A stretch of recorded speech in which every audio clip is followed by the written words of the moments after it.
Evan always preferred quiet places. His observatory was built far away from cities, deep in the hills where no one ever came. The stars were his company, the machines his only friends. For years he lived in silence, studying light from distant worlds and writing reports no one read anymore.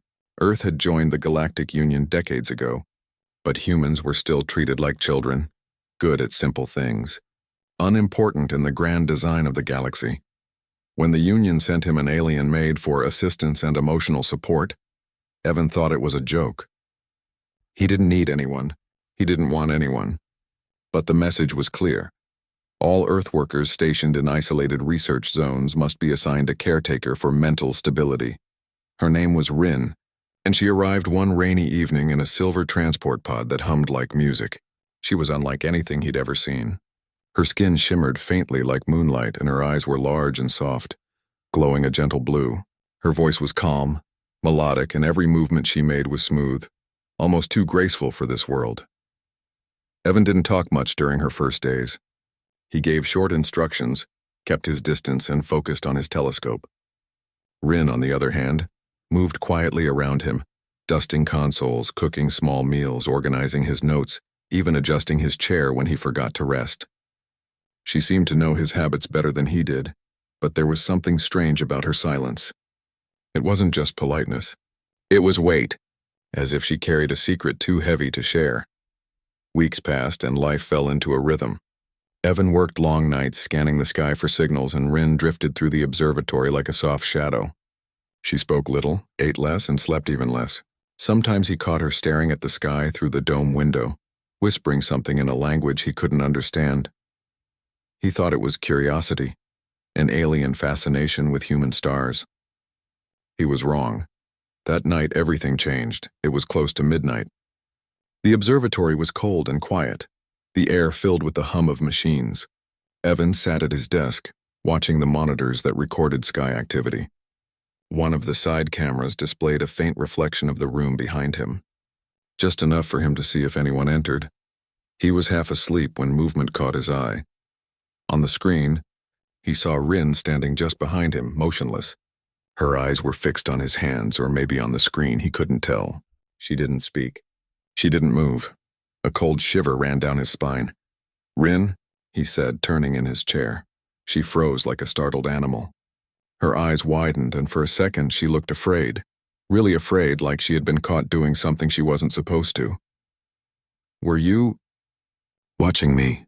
Evan asked slowly. Her lips parted, but no words came. Then she looked down and took a step back. "I was only cleaning," she whispered. He frowned. "At midnight?" Rin's fingers twisted nervously around the small towel she held. Her voice trembled. "I didn't want to disturb your work."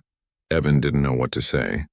Something about her tone sounded wrong, not guilty but sad, like someone who had been hiding not because they wanted to, but because they had no choice. She turned to leave, but he stopped her. "Rin," he said gently, "if something's wrong, you can tell me." She hesitated, then shook her head quickly. "Nothing is wrong, sir." "Evan," he corrected softly. "Just call me Evan." She looked at him for a long moment, her blue eyes bright with something he couldn't read, fear, maybe longing, and then she nodded. "Good night, Evan." When she walked away, her shadow lingered longer than it should have. Evan turned back to his monitor, but his hands shook slightly. He replayed the footage from the camera. There she was again, standing still behind him for nearly 5 minutes, her face unreadable, her fingers hovering over the console controls. But the strangest part wasn't her presence. It was the brief flicker of light on the telescope panel, like she had touched something she shouldn't have. "What are you doing, Rin?" he whispered to himself. Outside, the stars gleamed like silent witnesses, watching both of them, the lonely human and the quiet alien on the edge of a secret neither of them yet understood. That night, sleep never came to Evan. Every sound in the observatory seemed louder, every flicker of light sharper. Somewhere in the next room he thought he heard soft crying, but when he went to check, Rin's quarters were empty. Only the faint shimmer of her tears glowed on the pillow under the blue lights, and for the first time Evan felt it. Something new, something strange. He wasn't afraid of her. He was afraid for her. The next morning, Rin behaved as if nothing had happened. She moved through the observatory with the same silent grace, dusting, cleaning, preparing breakfast. Yet Evan could feel the distance between them, an invisible wall that hadn't been there before. She didn't look at him once. Not even when he said thank you. He tried to shake off the uneasiness. Maybe he was overthinking it. Maybe she really had just been cleaning. But the image of her standing behind him, staring so still, wouldn't leave his mind. He couldn't forget that quiet look of fear in her eyes, like she wanted to say something but couldn't. By evening, the silence had grown heavier. The sound of her footsteps echoed through the observatory halls, soft and careful, as though she was walking on secrets. Evan sat at his desk, pretending to work, but his eyes kept flicking to the hallway camera. Rin was there again, moving between rooms. Every few minutes she stopped and looked toward his workroom door, then turned away quickly. He sighed. "Enough of this," he muttered and stood up. He walked to the kitchen where Rin was cleaning a metal tray. "We need to talk," he said gently. Her shoulders stiffened. "About what, Evan?" He hesitated. "Last night. You were behind me." "Why?" Rin froze. The tray slipped from her hands and clattered onto the floor.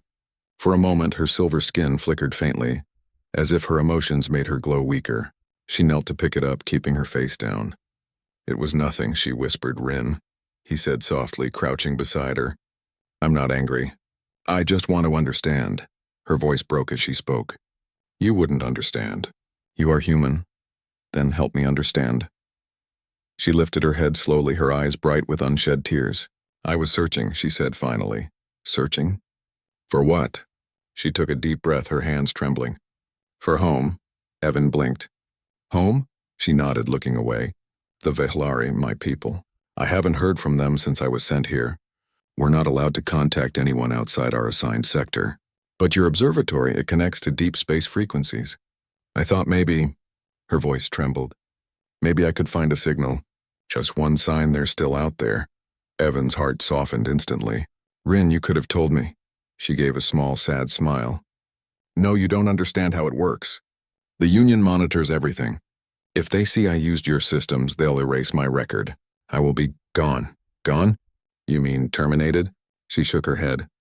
"Worse, forgotten, like I never existed." The words hit him like a punch. He finally understood the fear in her eyes that night. She wasn't scared of him, she was scared of being caught.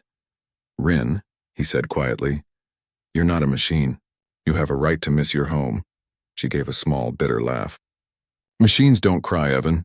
But Vehlari tears are invisible to most eyes. Maybe that's why they think we don't feel." For a long moment, silence filled the room. Only the hum of the observatory's engines broke it. Evan wanted to say something, anything, but words felt useless. So instead he stood, walked to his console, and unlocked the deep space scanner. "Come," he said.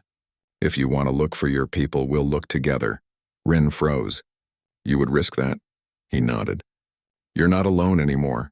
Her glowing eyes widened slightly, and for the first time she smiled.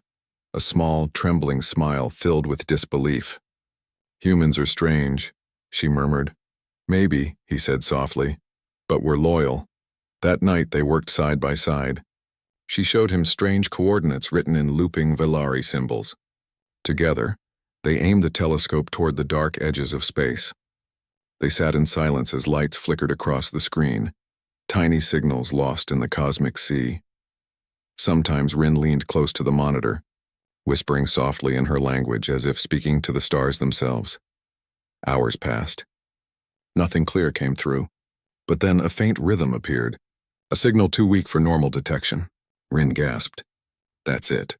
That's a Vehlari code." Her hands shook as she tried to stabilize the signal. Evan helped, rerouting power from other systems. For a moment, a faint tone filled the observatory, a heartbeat across galaxies. Then the signal cut out. The screen went dark. Rin sat frozen, eyes wide, breathing hard. "They were there," she whispered. "Just for a second." Evan put a gentle hand on her shoulder. "We'll find them again." But deep down he knew something else, something dangerous had just begun. Because somewhere in the system logs a red warning light blinked softly. Unauthorized transmission detected. And far above them, unseen, the Galactic Union had already taken notice. The next morning the observatory felt different. It was quiet but not peaceful. The silence was thick, heavy with something unspoken. Evan didn't say a word, and Rin avoided his eyes as she worked. They both knew what had happened the night before. The Union had detected the signal. Rin's hands trembled slightly as she placed a cup of tea beside him. Her silver skin seemed dimmer, her usual calm replaced by nervous tension. Evan wanted to tell her it would be fine, that no one would find out. But he couldn't lie to her. The Galactic Union didn't forgive things like this. He had seen what happened to humans who disobeyed. They were relocated, removed from their stations, erased from the system logs as if they never existed. But what the Union did to aliens who broke rules, that was worse. Evan finally spoke, his voice low. Rin, what happens if they find out? She hesitated. They will not find you. They will find me. And then? Her eyes dropped to the floor. They will take me back, not home, to the correction facility. It is where they keep those who remember too much. He stared at her, his chest tightening. That's not right. It is their way, she whispered. The Union says we must serve quietly. Feel nothing. Remember nothing. But I remember everything. Evan looked at her hands. They were beautiful, delicate, almost human, except for the faint glow that pulsed beneath the skin. You don't deserve that, he said softly. Rin gave a faint, sad smile. You say that because you still believe in mercy.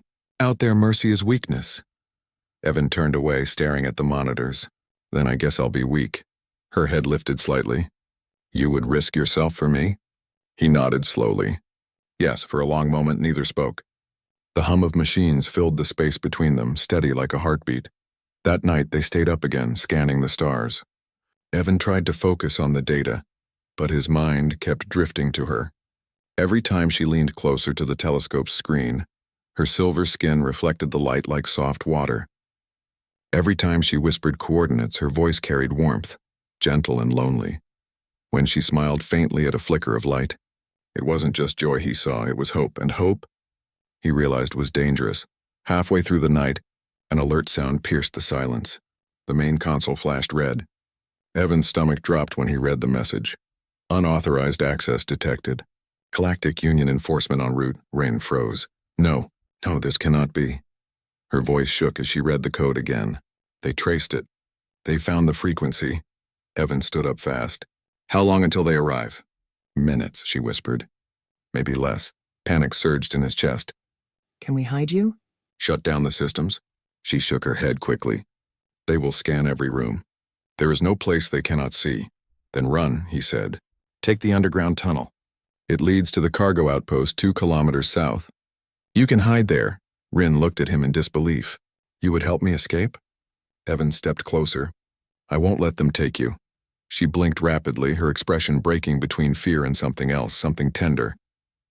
You do not understand, Evan. If they catch you helping me, they will end your license. You will lose everything. He smiled faintly. Then I guess I'll finally be free. Rin's eyes glistened, and for the first time tears fell, thin streaks of glowing silver sliding down her cheeks. She looked at him as if trying to memorize his face. Humans are strange, she whispered. You care too much. He took her hand gently. Someone has to. The observatory shook suddenly. Outside, bright lights appeared in the night sky, Union patrol ships descending fast. The ground rumbled beneath their feet. Evan pulled her toward the tunnel door. Go now. She hesitated, her voice breaking. They will catch you. I'll delay them. Just go. Rin stood still for one heartbeat longer. Then she reached up, pressed her hand against his cheek, and whispered, If I make it, I will find a way to thank you. Before he could reply, she turned and ran into the shadows of the tunnel. Evan closed the hatch and locked it. Moments later, the observatory doors burst open, flooding the room with blinding light. He stood there, heart pounding, as cold metallic voices called his name. But all he could think about was Rin, running through the darkness, clutching her small hope in trembling hands, and the silver tears she had left behind on his skin. The night burned with cold blue light as the Galactic Union drones descended over the observatory. Their shadows moved across the dome like dark wings. Evan stood frozen, breathing hard, the echo of Rin's last words still in his ears. If I make it, I will find a way to thank you. The door trembled as the metallic voice of an enforcer boomed. Human worker Evan Carter. Step away from the console. Hands where we can see them. He took one deep breath and whispered under his breath. Stay hidden, Rin. Then he raised his hands. The doors hissed open. 3 drones floated in, their lights scanning everything, the floor, the walls, the air itself. Behind them stepped a tall alien inspector, her armor gleaming with the Union's silver insignia. Her eyes were cold and sharp like polished stone. "You have violated galactic protocol," she said without emotion. "Unauthorized contact with restricted data systems. Transmission to Villari coordinates detected. Explain." Evan tried to keep his voice steady. It was a system glitch. The scanner misfired. The inspector tilted her head slightly. "You lie poorly, human." He forced a weak smile. "That's because I'm not used to lying." Her gaze narrowed. "Where is the Villari worker assigned to this facility?" Evan's heart thumped painfully. "She left. She was transferred 2 days ago." The inspector raised a small device that hummed as it scanned the air. "False Villari presence detected recently."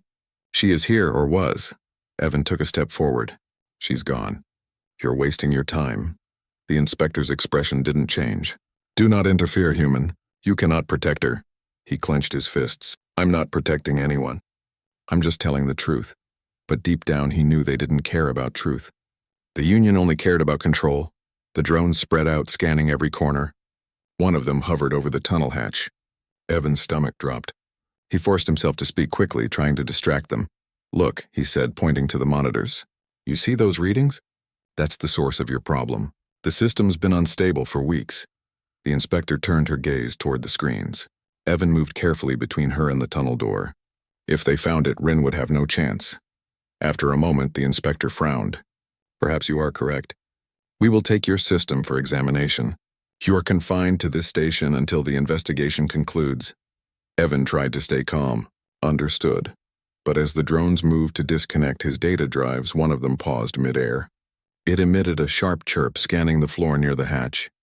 "No," Evan thought desperately. The inspector's eyes flicked toward the drone. "What have you found?"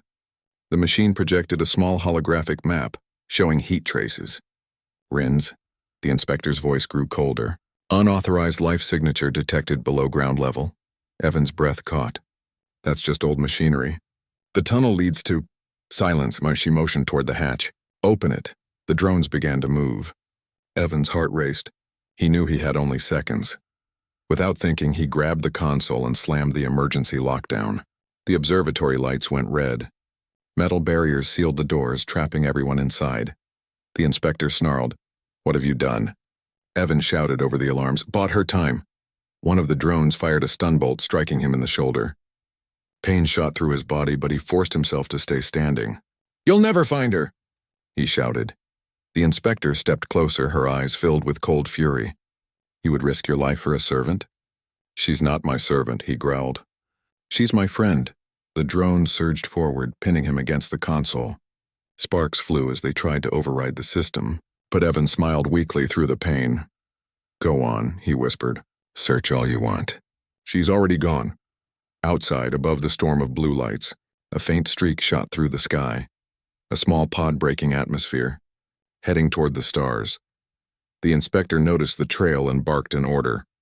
"Intercept that vessel." But it was too late. The pod vanished beyond the clouds, disappearing into the vast darkness. The inspector turned back to Evan, her expression unreadable. "You will be punished for this," she said. He smiled faintly. "Then punish me. I did the right thing." She stared at him for a long moment, as if trying to understand why a human would choose defiance over obedience. Finally, she said coldly, "You are a fool." Evan's voice softened. "Maybe, but at least I was a fool for something worth saving." The stun blast came again, this time stronger. His vision blurred as the lights dimmed.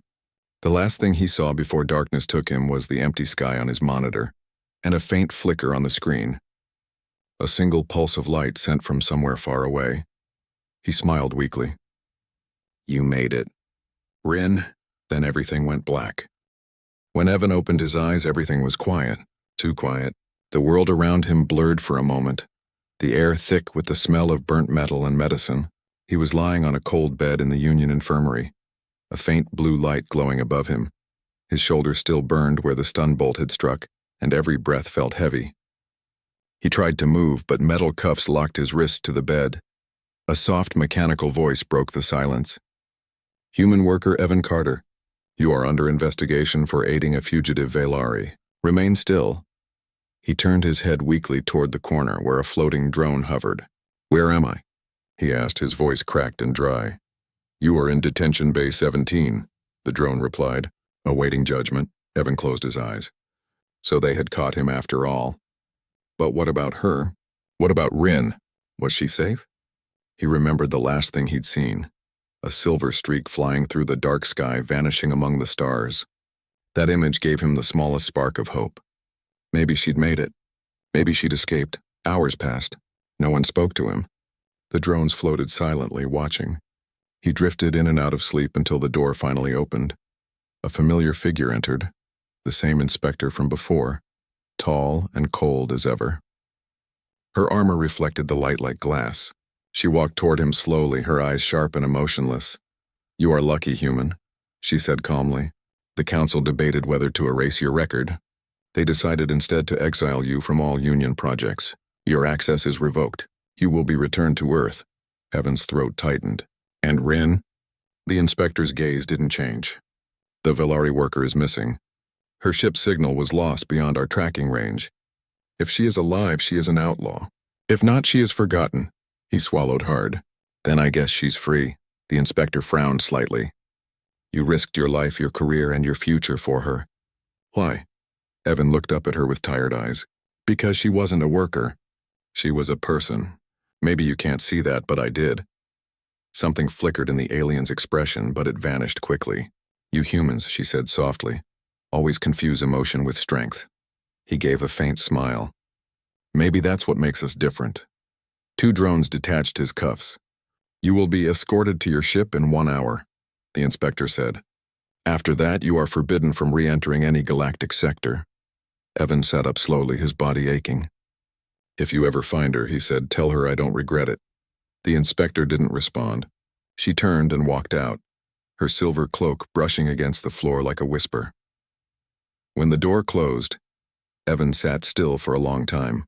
He stared at the small window above him, the only glimpse of space he could see. Distant stars shimmered faintly, cold and unreachable, but one star flickered differently, soft and rhythmic like a heartbeat. He frowned, leaning closer. No, it can't be, the flicker repeated. Not random this time. A pattern. 3 long pulses, 2 short, 3 long again. It was a signal. A coded message. Evan's heart pounded as he remembered Rin's voice the night they worked together. If I make it, I will find a way to thank you. He whispered to the stars. Is that you, Rin? The flicker came again, this time stronger, clearer. The rhythm formed words in the simple Velari code he had learned from her. Safe. Hidden. Thank you. Evan pressed his forehead against the glass, eyes stinging. You made it, he murmured. For the first time in months, he smiled. Not out of happiness, but out of peace. She was alive. She had escaped. That was enough. A guard entered an hour later to take him to the transport ship. As they walked through the long metallic hallway, Evan looked one last time through a viewport. The same star flickered again in the distance. He raised a hand toward it as if she could somehow see him through the endless dark. Be free, Rin, he whispered. Don't ever come back, the guard frowned. Talking to the stars, human? Evan smiled faintly. No, he said quietly. Just saying goodbye. When the ship launched, the observatory, the stars, and the cold metallic world of the Union faded behind him. Earth waited far below, broken, lonely but his. As he closed his eyes, he imagined Rin flying through the galaxies, her silver skin glowing under distant suns. He could almost hear her voice, soft and warm. You cared too much, human. He smiled through tired tears. And I'd do it again. Rin had never seen space like this before, free, unbounded, endless. The stars stretched before her like a river of light, each one whispering of a world she would never know. The hum of her small escape craft was the only sound around her, soft and lonely. Her hands shook slightly as she adjusted the controls. The stolen ship was old and fragile, but it carried her far from the Union's reach. The coordinates she had entered led her into the quiet outskirts of the galaxy, a place where no patrols came, no scanners searched. Only silence. but silence came with its own pain. Evan's voice still echoed in her mind, calm and human, full of something she could never name. He had risked everything for her, his job, his safety, his entire future. No Villari would have done that for another being. No one ever had. She touched her chest lightly right above where her heart pulsed with soft blue light. It hurt to think of him. That strange human had changed her, and she didn't even know why. The Villari were not meant to feel. They were bred to serve, designed to obey. But Evan had looked at her as if she were alive, as if she mattered. The memory of his eyes, gentle, tired, but kind, haunted her more than the cold stars ever could. Days passed as she drifted between systems. She learned to hide, to sleep in short bursts, to scavenge from abandoned supply stations. Once she even heard a Union broadcast naming her a traitor. Her image flickered on the small hollow screen. Villari Class C Unit 79 escaped with human assistance. Considered hostile, she stared at that image for a long time. Her own face looked strange to her, so calm, so empty. That wasn't who she felt like anymore. She turned the screen off. Not anymore, she whispered. It wasn't easy surviving alone. There were moments she wanted to surrender, to let the cold take her. But every time she felt weak, she remembered Evan. How he had refused to look away when everyone else did. How he had stood between her and death, trembling but brave. That thought became her strength. One night, as she floated near the edge of a dying star's light, her ship picked up a faint signal. It was old, cracked by interference, but there was something familiar about the pattern. She leaned forward, scanning the transmission. Carter, human worker, exiled, coordinates. Her heart leapt. Evan. The message was from a passing freight ship carrying records of earthbound transports. She quickly accessed the logs, her fingers trembling. And there it was. Evan Carter. Status, return to Earth. No further activity recorded. She leaned back in her seat, closing her eyes. He had made it home. He was safe. Relief filled her, warm and deep, but it came with a strange ache. She wanted to see him again, but she couldn't. If she went back, she would lead the Union straight to him. She was marked. To go near Earth would doom him. Her claws curled against the console. The stars outside seemed cruel, too far, too empty. For the first time since her escape, tears formed along the edges of her eyes, small, glowing droplets that floated into the air. Villari tears. She didn't even know she could cry. Evan, she whispered softly, why did you make me feel this? A low beep interrupted her thoughts. The ship's sensors had detected something ahead. An uncharted planet, small and green, with an atmosphere that looked surprisingly gentle. She checked the readings. Oxygen, water, life. It could be home. She guided her ship down carefully, entering the thin clouds. The planet was quiet and bright, with silver lakes and forests that glowed under twin moons. She landed by the water and stepped outside, feeling the soft soil beneath her bare feet. For the first time, she wasn't afraid. She raised her hand toward the night sky where Earth would be, a tiny invisible point far across the dark. Her voice trembled as she spoke. You are home, human. And now, and so am I. The wind brushed against her skin, almost like a touch, and for a brief second, she imagined he was there, standing beside her, smiling the way he used to. Rin smiled back at the stars. In that silence, she made herself a promise. She would live. Not as a tool, not as a fugitive, but as someone he had believed she could be. The stars above shimmered gently, as if answering her vow. And somewhere far away, beyond the reaches of light and law, a single human on Earth looked up at the same sky that night, feeling a warmth he couldn't explain. Months passed. On Earth, the seasons had changed twice since Evan's return. The once busy engineer had become a quiet man, living in a small cabin at the edge of a forgotten town. The Union had erased his record, stripped his access, and left him with nothing but silence. He didn't mind. Not anymore. Every evening he would sit outside under the stars, the same stars that had once held him captive in duty, and now held the memory of her. The alien maid who had looked at him not as a master, but as something different. Something human. He had rebuilt a small telescope from old parts. It wasn't powerful, but it gave him comfort. Some nights he would trace the patterns of the constellations she used to name aloud, the ones she whispered about while cleaning the observatory floors. Rin. He spoke her name softly sometimes, though he knew no one could hear. "You're out there somewhere," he'd murmur, "and I hope you're safe." But some nights he wasn't sure she had survived. The stars looked too still, too quiet. Until one night in early winter, Evan was sitting by the window when his telescope beeped, a faint, repeating signal from deep space. He frowned. It wasn't a natural pulse. It had rhythm, intent. He ran to his desk, adjusting the signal receiver he had built out of old equipment. The static cleared slightly, and then came a flicker of light, small but steady. The same pattern he remembered from the Union cell. 3 long. 2 short. 3 long. His heart skipped. He leaned closer, trembling. "No way. It can't be," the code repeated. The same old Velari sequence she had taught him. Only this time it wasn't just a word. It was a sentence, alive, planet safe. "You remember?" Evan's throat tightened. He stood frozen, staring at the tiny blinking light on his screen. "She's alive," he whispered, voice breaking. "She's alive." He ran outside, not caring about the cold wind biting his face. The sky above him stretched endless and dark, but he could almost feel it, the connection, the invisible thread between them. He raised his hand toward the stars. "I remember," he whispered. "I'll always remember." Far away, on a small green world bathed in twin moons, Rin stood beside a lake that shimmered like glass.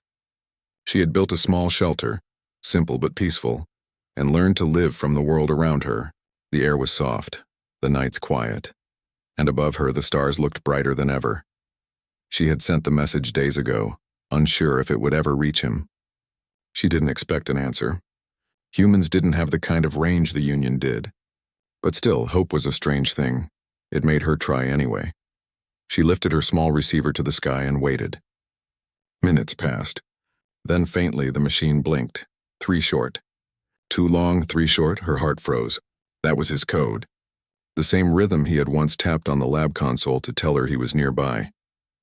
The same pattern he used when he couldn't speak but wanted her to know. She wasn't alone. Tears welled in her glowing eyes. She pressed a trembling hand over her mouth. "Evan," she whispered, voice breaking. He had answered. For a long moment, she stood there in silence, staring at the blinking receiver as if it were his heartbeat reaching across the endless dark.